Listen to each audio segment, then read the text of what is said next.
Is really, really important when it comes to writing. It can be what takes your writing from something that is bland and not memorable to something that stands out and that people want to continue to read. Um, in here, we really want to be thinking about words that are precise and specific, and words that are going to elevate or make better a piece of writing. Here, I've got a paragraph, and this paragraph from my piece of writing involves a boy who's going to be going to basketball practice. He's at basketball practice and he's getting ready to walk in. And I've highlighted some pieces where um, on my original piece of writing, I got going and I just got some ideas down, but I want to go about changing them to make them more precise, more specific. So it says here, let's just read it straight on through. After a short car ride, they got to practice. Elliot played with his basketball on the way into the gym. The sounds of a few others bouncing balls on the court could be heard in the gym. A few said no as the ball bounced off the hoop and out of bounds. All of this makes sense, and you can tell it's a boy walking in. There are people who are playing basketball, somebody who missed the basketball. Let's go bit by bit so that we can look at each one and think about how we can come up with a different word for this or a different word or phrase that's going to replace the one that's highlighted. So here's this after a short ride, they got to practice. Got is totally normal, something that a lot of I could imagine people saying.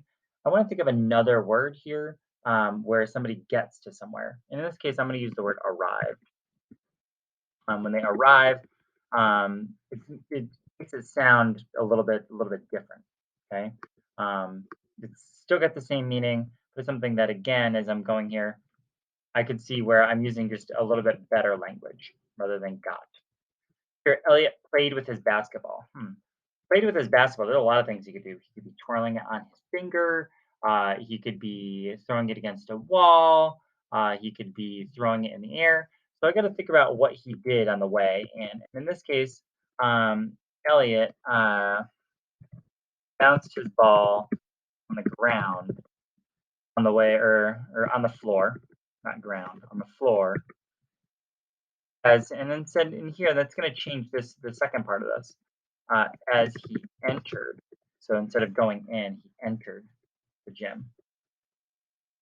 Now we're talking. So after a short car ride, they arrived at practice. Make sure that that agrees here. Elliot bounced his ball on the floor as he entered the gym. The sounds of a few others bouncing balls in the court could be heard in the gym. This idea of heard, I want to think about what the sound is like in a gym when there are people in there, just a few, not a ton. And the word that comes to mind is this word echoed, where it's bouncing, it sounds almost very airy as it tries to fill up the space that's there. So is it echoed in the gym? Okay. The other thing that I'm now noticing too is that as I go in here, I've got bounced his ball and they've got bouncing balls. So maybe instead of bounced his ball, maybe I have instead of bounced here because this sounds the same. He dribbled, right? When you bounce your ball, he dribbled his ball on the floor. Again, that is that more precision that goes with basketball in this case. As I keep going here, a few said no. Hmm. Are they saying no as it bounced off the hoop? Ooh, so I'm imagining these kids, they're shooting baskets, they're throwing it up towards the hoop, and it's hitting part of it. I'm going to address the second part of it first. Ball bounced off the hoop. It doesn't really bounce off the hoop. It probably is going to hit that orange rim and out of bounds. Ball bounced off the rim and out of bounds. And I might not even use the word bounce because I've used the word bounce twice here. I could decide to do that, but instead maybe I'm going to do um, flew off the rim and out of bounds. I could do flew. There's another word that I know in my head that's called caromed. I have the right spelling for it, but they'll help me if I need to. Caromed, which is where it hits it and it goes sideways. Caromed off the rim and out of bounds. A few said, this last part here is where it's got to get tricky. Maybe they cried. Like I can imagine them being like, "No!" Kind of like with a smile as they run and chase after it. Cried no as ball carried off the rim, and I got to add that probably that last part. And they chased after it. And our big goal today is this idea of word choice. We want to be precise, elevate our writing. By that as you're going, get your ideas down initially, and then go back and reread through it.